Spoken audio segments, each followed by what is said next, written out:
Ya, saudara, kini saatnya kita memasuki sesi dialog yang akan membahas masalah narkoba, di mana topiknya adalah menuju Indonesia bebas narkoba bersama Ketua Umum Gapenta, Gerakan Nasional Peduli Anti Narkoba dan Tawuran.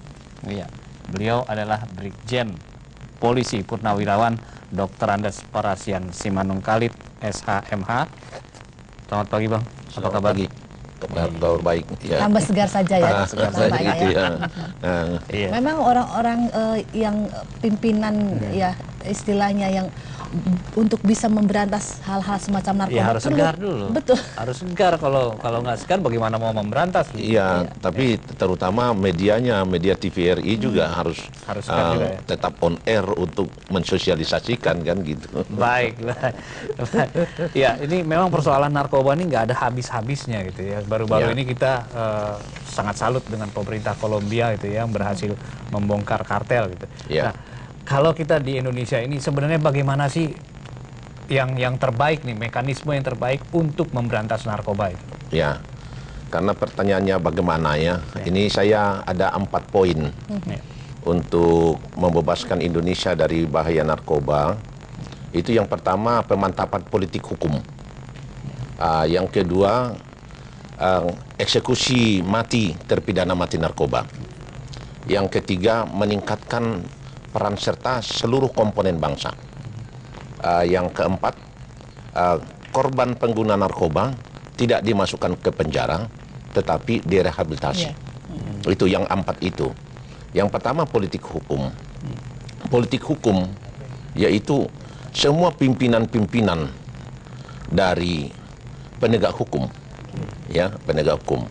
Misalnya Kapolri. Kapolri harus tegas memerintahkan anak buahnya. Seperti dulu pada waktu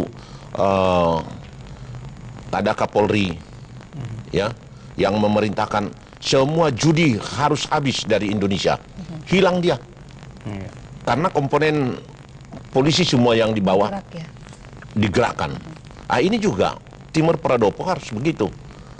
Saya minta semua bandar pengedar narkoba sikat habis.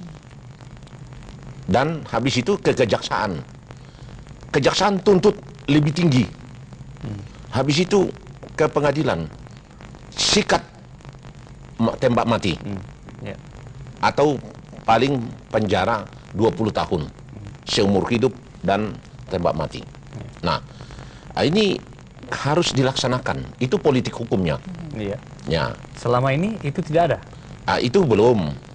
Tidak ada perintah dari Kapolri supaya tindak itu korban pengguna pengedar narkoba, penyelundup narkoba. Itu hanya baru merupakan lipstik saja ya gitu. Karena tidak dilaksanakan oleh seluruh anggota kepolisian. Tidak seperti perintah bahwa judi hilang semua. Masih tebang pilih mungkin ya? Tebang pilih memang sudah kondisinya seperti itu. Tapi gitu. bukan cuma tebang pilih, tapi masyarakat melihatnya malah seperti dalam kasus narkoba, sepertinya ada semacam ladang pekerjaan baru gitu. Itu betul. Ya, itu betul.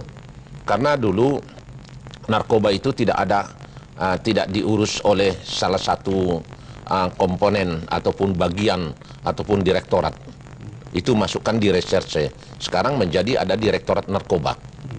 Tapi direktorat narkoba ini kan kita ketahui, misalnya ada unit narkoba di Polsek, itu paling anggotanya hanya 5 orang atau katakanlah 10 orang.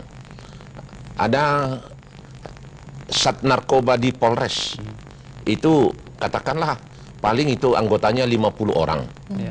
Ada di Polda, katakan itu anggotanya 150 orang.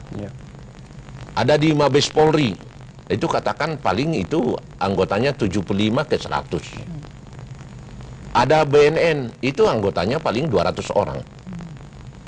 Ya, ini kalau mereka saja yang melaksanakan ini, saya rasa tidak akan terwujud Indonesia mencapai bebas narkoba tahun 2015. Ada pencanangan seperti itu?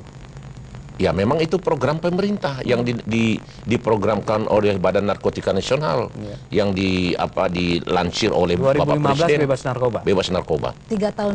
Tinggal 3 tahun lagi. 3 tahun. Sekarang kita ini masih seperti kubangan. Dalam kondisi saat ini mungkin nggak itu tercapai? Nah, justru itu komponen tadi komponen penegak hukum itu, politik hukumnya harus tegas. Yaitu yang seperti saya sampaikan tadi, Kapolri perintahkan anak buahnya semua. Jadi bukan hanya sat narkoba saja. Misalnya Kombes Nugroho yang ada di Polda Metro itu hanya anggotanya 150 orang, bukan 150 orang itu saja. Seluruh, baik itu personil, baik itu logistik, baik di mana mereka berada. Itu menjadi mata-mata dari ini. Tapi selama ini kan kalau sudah berhasil dilakukan oleh pihak kepolisian, kemudian itu dilakukan penyelidikan dan penyidikan, dilimpahkan kemudian ke kejaksaan, sampai dia kepada pengadilan dan diputus. Dihukum. Nah, sekarang ini itulah yang saya katakan tadi, semacam ada pekerjaan baru dalam kasus-kasus penanganan hukum terkait dengan kasus narkoba ini. Ya, itu kan pengabdian kepada bangsa. Pengabdian kepada bangsa, kepada masyarakat. Jadi penegak hukum itu harus mengabdi kepada bangsa kita ini, kepada masyarakat, supaya jangan sampai ada manusia-manusia Indonesia ini yang mau mengkonsumsi narkoba. Itu yang politik hukum. Terus yang kedua mengenai eksekusi mati terpidana mati narkoba. Contohnya ya, saya ambil contoh. Yang mana yang dieksekusi ini? Korbannya atau? Enggak, yang itu kan sudah tindak pidana. Tindak pidana itu ya pengedar. Pengedar, pengangkut, pabrikan, pembuat narkoba, penyelundup, penjual. Itu harus dihukum tegaskan begitu. Terus yang dieksekusi mati adalah terpidana mati narkoba yang sudah dijatuhkan oleh pengadilan negeri. Dia sebagai manusia yang sudah terpidana yang dijatuhi hukuman mati. Dia banding dihukum mati, dia kasasi dihukum mati, dia PK hukum mati, dia permohonan gerasi kepada presiden ditolak permohonan gerasinya, maka Jaksa Agung harus segera melaksanakan eksekusi mati di depan regu tembak Brimob. Bukan selama itu ini harus. Sudah ada Pak yang dihukum mati. Ini contoh di Medan kalau tidak salah. Nah, ini pemerintahan SBY sekarang ini, Presiden SBY belum ada. Nah, yang ada itu ada 5, ya. 5 itu pada tahun 2004, ya. Itu 3 orang, ya 2005 ya, 2004 ya. Itu dieksekusi mati karena permohonan gerasinya ditolak oleh Presiden Megawati. 5 orang.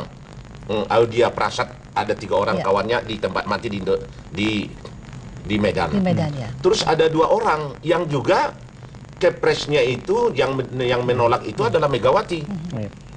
Nah, itu dilaksanakan setelah SBY naik menjadi presiden pada tahun 2008 mau pemilu lagi, itu ditembak mati. Nah, sekarang sudah ada 9 orang. Jadi kalau itu didor semua, maka orang akan takut melakukan penyelundupan ke Indonesia. Tapi kalau sekarang ini, kalau itu tidak dieksekusi mati, maka hampir semua dari Bogota, dari Afrika, dari mana-mana, semua memasukkan barang ke Indonesia, penyelundupan. Maka itu tidak, orang tuh ketawa-ketawa kok. Saya pergi melihat kepada di Nusa Kambangan, orang tuh main telepon. Bahkan di sana itu kan waktu itu sudah dibongkar oleh kepolisian, Badan Narkotika Nasional, bahwa di Nusa Kambangan itu, dalam penjara itu menjadi sindikat pengedar narkoba. Iya, sama juga kejadiannya dengan lapas yang di Bali itu ya. Nah, itu sama itu. Justru itu sekarang ini tidak ada istilah menunggu. Jaksa Agung harus perintahkan segera untuk tembak mati. Itu menjadi membuat jerah. Efek jerah. Orang takut menyelundupkan narkoba ke Indonesia. Tidak peduli berapa beratnya yang dia bawa atau yang dia selundupkan. Ya, tembak mati. Tembak mati. Dan inilah politik hukum tadi yang saya bilang. Kalau ditangkap oleh bea cukai, serahkan kepada polisi, dimajukan ke kejaksaan, mendakwa hukuman mati, terus pengadilan menjatuhkan hukuman mati, dan itu jangan dirubah. Pengadilan negeri sudah menjatuhkan mati, pengadilan tinggi jangan merubah, Mahkamah Agung jangan merubah. Itu yang saya katakan tadi, Pak. Dalam penindakan hukumnya, di situ semacam terjadi ada lahan pekerjaan baru dalam menangani kasus hukum.